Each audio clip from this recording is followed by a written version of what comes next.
Welcome to the FaithFlex Podcast, an encouraging space where we connect, support each other, and strengthen our beliefs together.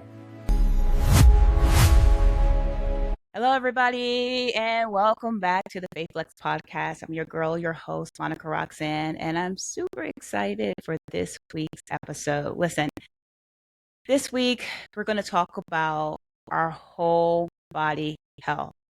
This conversation is important to me because you guys know I also have a nonprofit that supports women and individuals who have polycystic ovarian syndrome. And why not talk about health in our FaithFlex community?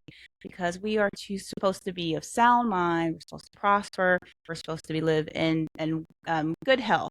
And so part of that is having a conversation around our health, our mental, our physical, our spiritual, and emotional well-being. So I know we talk a lot on our platform about our faith meeting life. And what better way to really make that thing tangible but talking about our bodies? And I don't know about you, but there are days where my energy is low. Sometimes my weight is up and down. With all those life stresses and whatever is going on in the world, my sleep never comes. And so the quiet sense that sometimes things are falling apart and really it's just lifing. And so what we need is to anchor our faith. But part of that is also partnering with our own works and how that impacts our body. So I know that feeling personally. I spent many years battling with my body. I spent many years struggling with how I see myself because of my polycystic ovarian syndrome. So I'm here. I have a guest who can speak to it, not only from a physical perspective, but also help us connect our faith to it. And so before I dive into the episode, I want to take a hot second. You know what we do, and that is to make sure you hit the subscribe button because I want you to be a part of the movement, and make sure you take some time to share it with someone else. Now, my guest. Today, I have someone who is here who's going to talk about whole women's health and wellness. She's an expert. She has a personal approach, but she also has a unique approach. She's going to talk about our DNA. Our guest is a woman who works to build custom nutrition and wellness strategies rooted in what they actually are. So it's not a one-size-fits-all formula. And she anchors her work in her triple H framework: hope, habits, and happiness. So I'm excited because she's going to unpack all three today. So listen, if you're in your bedrooms, it's a Monday afternoon, you're trying to get it together, why don't you grab a notebook and a pen, because we are going to talk about our faith and our body. So let's welcome to the FaithFlex community none other than Emily Schwartz. Emily, welcome to the FaithFlex Podcast. So happy to have you here with us. Today, I'm honored. Yeah, I'm super excited. I'm always interested in having conversations because a lot of times in our faith we tend to talk about things that it's just scripture, and then now it's starting to shift to practical application. That's what the FaithFlex Podcast is about. But we sometimes overlook the whole physical part of it because our body is a temple, right? We have to take good care of it. And so I just want to dive straight into it. I want to start with the heart of your work, which is your framework, the Triple H framework. You describe it as hope, habits, and happiness. And so my question to you, can you walk us through what each of those look like in practice and how they work together to really serve a woman or people around her, just any individual? Love to do that. So at Wholehearted Health with Emily, you do get all three of those things. In fact, our team name is called Triple H: Hope, Habits, and Happiness. And here's the core of it. I truly believe we don't have enough happiness. There's so much negativity out there, so much tearing down that's out there. And so when you step into my community, you're going to be celebrated. You're going to feel seen. I'm stepping on stage next week at our national conference to share just that. How that is my mission. And so we share happiness, and we share joys, and we share wins. Now, hope, because by sharing our story, we invite other people to write their story. And so by simply sharing the hard, the parts that you think are ugly, that nobody else is feeling, I tell you what, that's going to connect on a heart level with somebody else. And that's how we create hope for people, is by sharing our stories. And then finally, habits. We want to build healthy, sustainable habits, not I am going to do all of the things and rework my entire life because I am getting healthy today. That doesn't work. We want to get really good at one thing, build some confidence, build some swagger, and then we're going to move on to the next thing. And so I have frameworks that I use to help people with that, because otherwise we're constantly feeling defeated. And that Yeah. doesn't lead to any happiness or hope. So they all work together really, really well. Yeah, so I really want to dive a little deeper because I love your framework, and I actually love your team name, Triple H. And maybe that's because I'm used to wrestling. I don't know. Don't worry about it. Don't cancel me. So what are some of the, like, out of the three, hope, habits, and happiness, um, do women typically struggle with, and when they first come to you, and why? I really think hope is one of the biggest struggles that I see with women and with men, but women is, primarily who I work with. If you follow me on social media, a lot of my content is geared at women. I had somebody ask me this week, like, can I subscribe to your blog because I'm a guy? I'm like, yes, absolutely. Like, you're going to see my husband on there too. Yes, yes. But that hope piece where, gosh, when I think back to even my story, I was on two different medications for anxiety for as long as I can remember. I thought I was just broken. I was pulling out clumps of hair in the shower.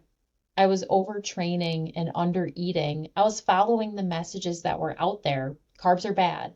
Make sure you sweat when you're exercising. Make sure you lift weights and you run. Oh, and don't eat too much. Stay in this box. And so when we get all these messages and we're trying to achieve them all, and then we don't, hope starts going down, down, down, down, down.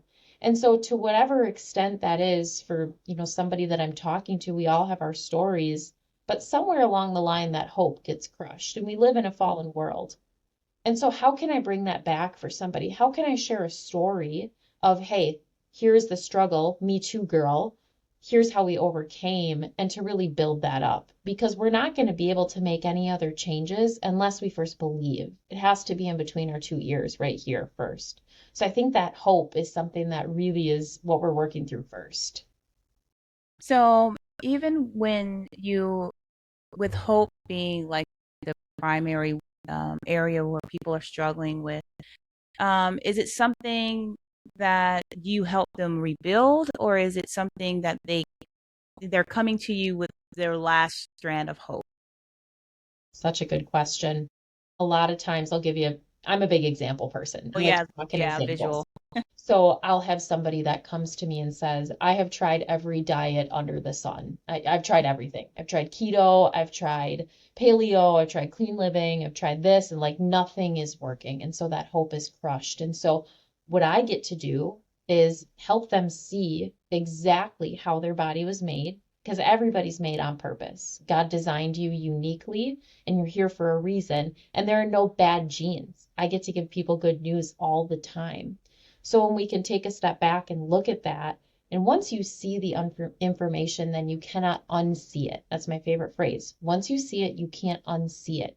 And so that builds confidence and hope, where then, yes, I'm helping them, right? We're Yeah. sharing stories, I'm helping them unpack it and see it, but they then can believe it. Did that answer your question? Yeah, absolutely. Because at the end of the day, we all start our New Year's resolution, or you start your end of the year resolution. Like, I have 4 more months, right? So this is the last stretch. I'll get it done, blah, blah, blah. So I love that, because I think we often try to go straight into the habits without doing work of hope first. And the fact that you help people rebuild their hope, or at least say you are not hopeless, so there is hope, is important. And so I think it really, reordering matters in this process. Hope is important. And I have a story to share, but um, it is hope that either gets you through to the other side of a tough time, or it's hope that says that that allows you to have the stamina to endure. because of that hope, right?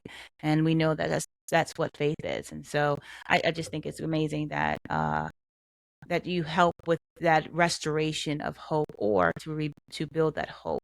So on that note, since you give them great news and you said there was no bad genes, I want to talk about the DNA blueprint that you have. And that one, when I first, we first talked about it, I was like, man, that's pretty unique. And I've heard about like blood types and health and some other like scientific ways to manage or to improve your health, but I never really considered DNA based wellness. So for someone who's hearing it for the first time, what does that actually mean in practice, and how does knowing your body blueprint change the way a woman approaches her health journey?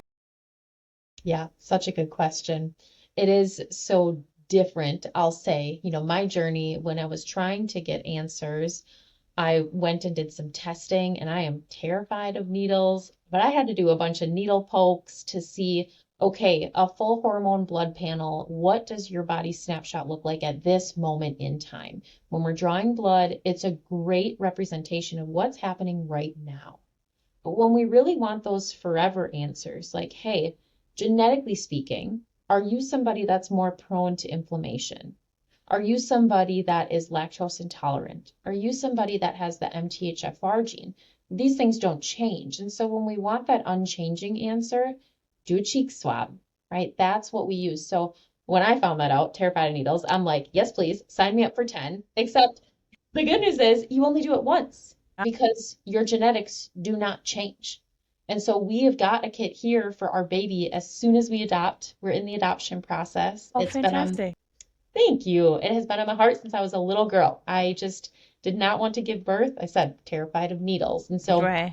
when I saw there was a way to help babies and to do something different, that is how I've just felt led to build my family. So we've got a kit here.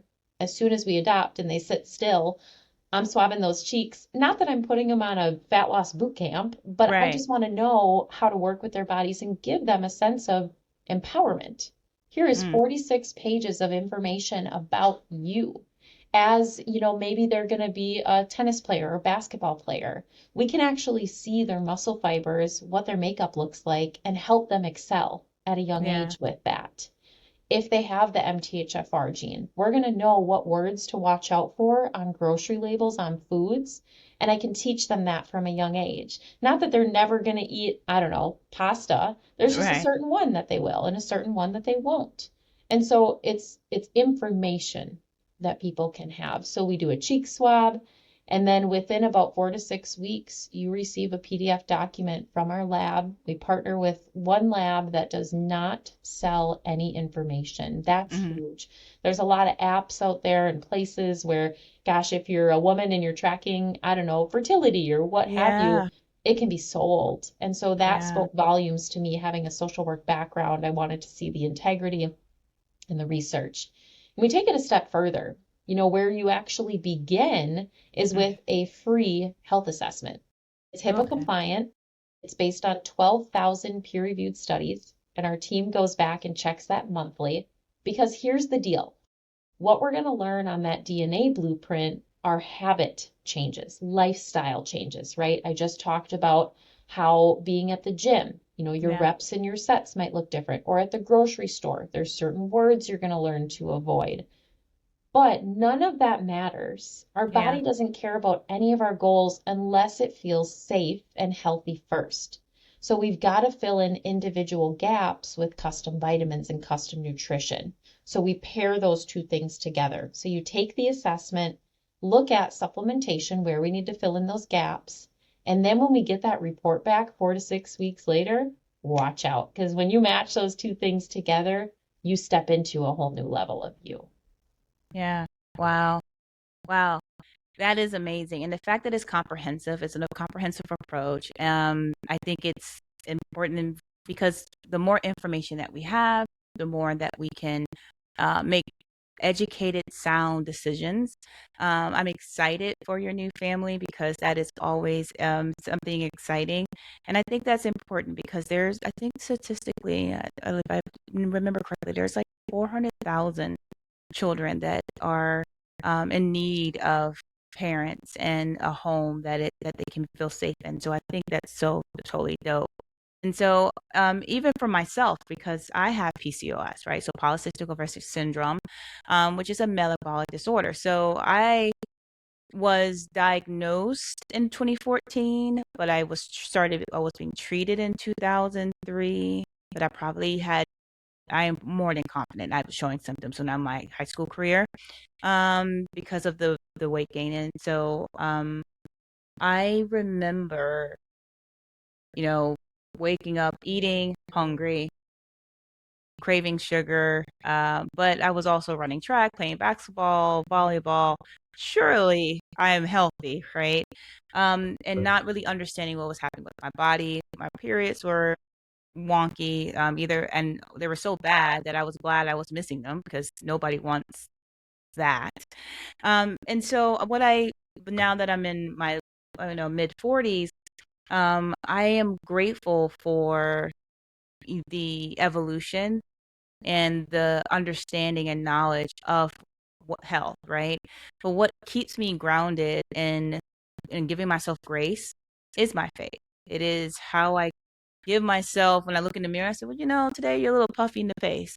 So let's figure out what this is. But it's okay if it's today, right?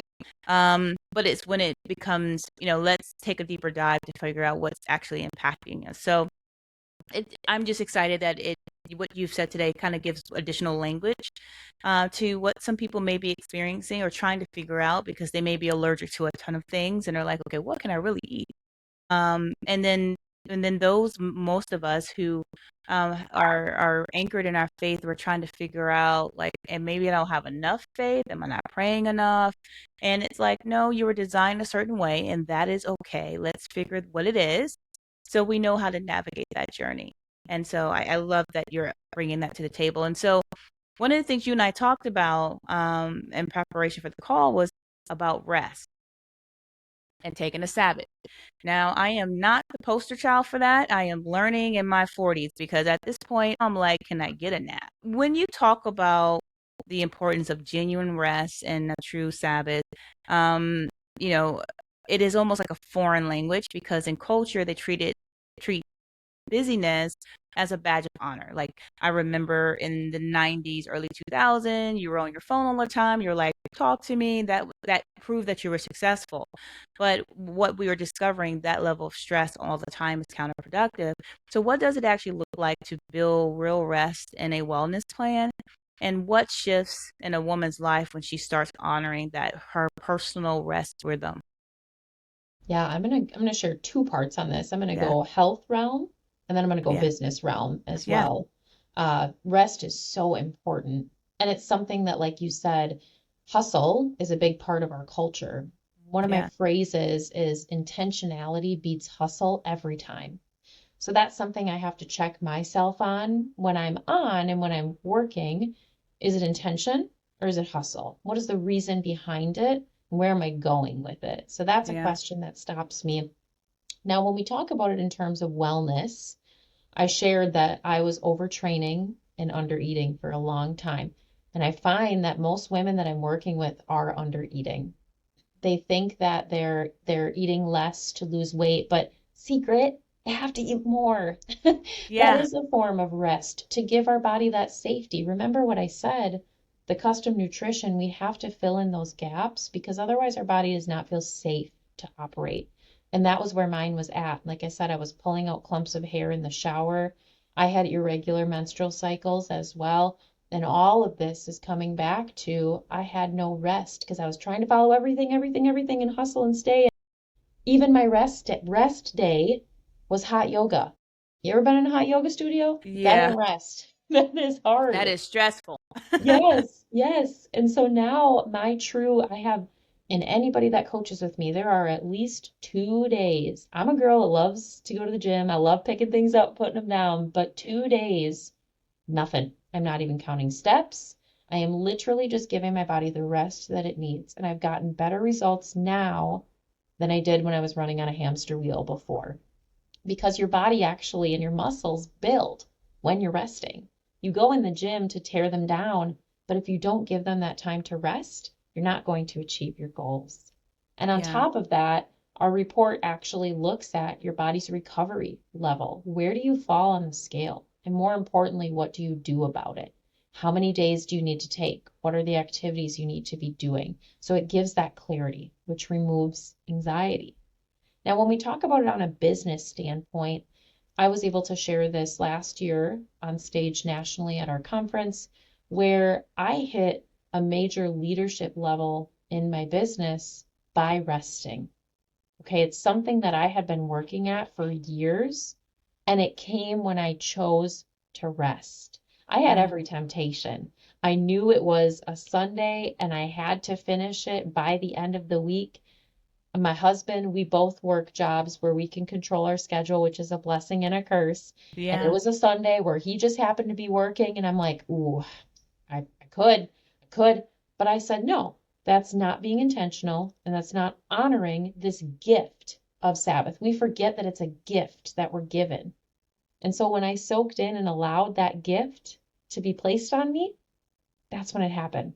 When I took a step back and I actually chose to rest. And I've seen so much beauty in those moments where, unfortunately, I will fall to control. Anybody else that's out there that's a control freak and you like to make sure everything is just right and just so. And I will work hard because, yeah, I can do it. I can prove, unfortunately, one of my strongholds is believing that I can earn my worth and I will prove it. But the consequence is no rest. And so I'm Yeah. working to undo that. And these are some examples of how I've done that. Wow. Wow. Is there a moment in your life that, I don't know, or maybe in your client's life where surrendering to rest changed something that you couldn't fix with just effort? Like just work, work, work, but it was literally, to your point, it was just rest. You were like, I reached a leadership, level because I rested. What about, have some of your clients seen the benefit of rest, and it hasn't been well received, or it is like me struggling with it? Yeah. One yesterday, I just got off the phone with her doing our biweekly check-in call, and I got to erase her goal from my board because now we're moving on to a new goal. She achieved it. She wanted to move without pain, to have joints that would allow her, even on vacation, to walk all the steps she wanted, climb all the mountains and things she wanted to do. Even just at home, to be able to run and do like half marathons with her students. She's a teacher, allowing her or seeing her, excuse me, break through that because of the rest that she's giving her body in terms of not being perfect with her nutrition anymore.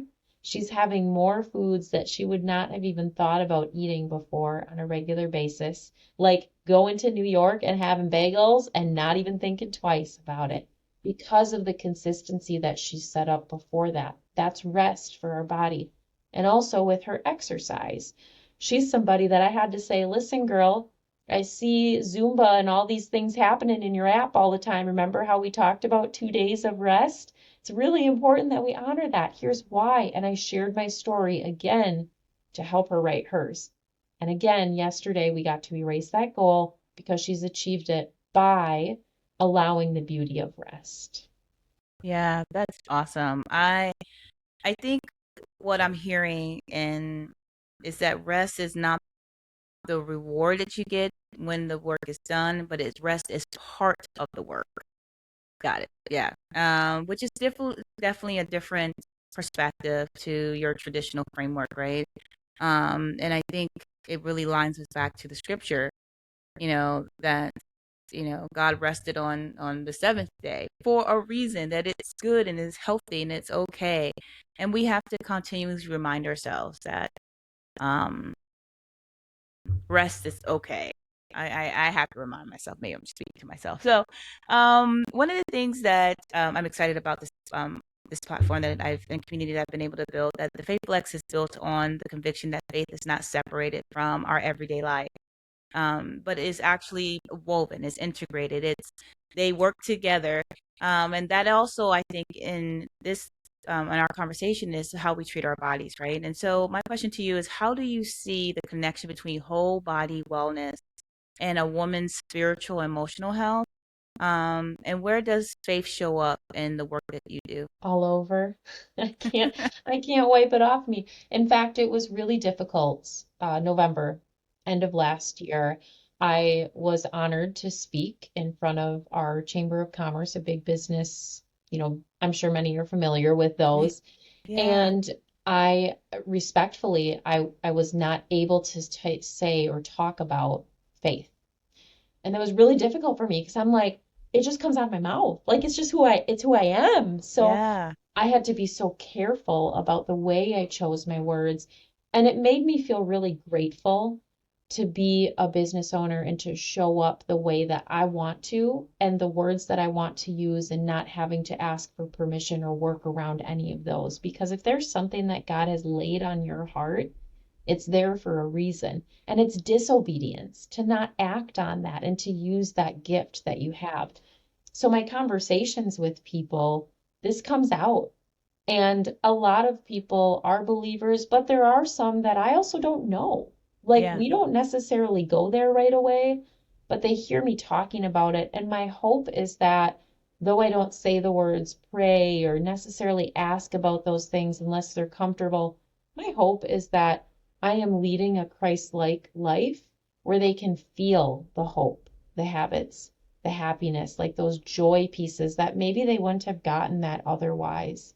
And I will share that next week when I'm presenting, I'm going to have a message behind me from one of my teammates where she said, I sat down and I prayed today. That's not something that I do normally. I don't have all the answers, but I'm so thankful that you're in my life and leading me to God. And that isn't about me. I share that message because I think sometimes we get scared to share this piece of us when really it could be that big missing piece that somebody just needs to hear. Whether you're coaching them on health and wellness, whatever your specialty is, don't be afraid to share that piece. Yeah, absolutely. That is so important. It's such a beautiful story. Um, and just to really showcase your impact, right? And I'm a huge believer of that. I don't have to walk around saying Jesus, Jesus all the time. Just showing up and being excellent and being kind and gracious and being fair and just, being, walking in humility is all of those things is a Christ-like behavior. And so I do want to kind of just be a little bit of a devil's advocate really quickly because what I know is that for women who feel like caring for their bodies is somehow selfish, or could be selfish, or for some it may be like, it may challenge their spiritual belief systems. Like, what do you say to that, right? Because um, women are placed under some ridiculous pressures culturally, and then when you add faith to it, that is a bit skewed again. And I feel like there are times when people dismiss their health or not understanding the level of that it requires for you to take care of yourself because it may show that maybe you're being selfish or snooty or something. What are your thoughts on that? I think back to like our body is a temple, right? We're meant to care for it and to steward it. And so I get to, again, instill hope and happiness where they may not see it, but saying, hey, it is so important and you are so worthy to take care of yourself. I love, shout out Jamie Kern Lima. If I could get paid to market her book, I would be a bazillionaire because I tell everybody it's not on my shelf right now because I'm reading it again because I too need those reminders. But to be able to share that you are worthy of taking care of yourself. And I think back to my social work background of you cannot pour from an empty cup. As much as we think we can, you know, my husband has to stop me a lot too, because on days when I'm feeling really stressed or overwhelmed, but I'm a doer, and if something is on my planner, it has to get done. But I'm not showing up authentically. You can hear it in my voice, you can see it in Mm, my eyes. And so to take a step back in those moments and say, hey, let's check and let's just stop and pray and think about what we're doing and how we're showing up. It's no different with our nutrition and our bodies as well. That makes sense? That answer your yeah, question? yeah, absolutely. I think it's important that you know, we figure out that it's okay to care for yourself. That is not a bad mark from, about you. It is okay to be selfish when it comes to caring for your mental health, your emotional health, your physical health. It's okay to say, listen, I know we're gonna, chit chat. I'll call you back. Let me get this, 30 minutes in, 15 minutes in, whatever your workout is, or stretching. But stretching is fantastic for your body. And so I think that's just important. I thought of one other thing on that too Yeah. to add in. We talk about this a lot in our house, my husband and I do, how people love to know that you're a human.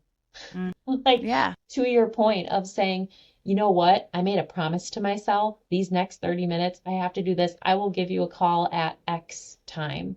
Yeah. As long as that is still responsible. You're saying, I'm going to call you later. I'm not ignoring you, but I'm keeping a promise to myself. That speaks to Yeah. your character.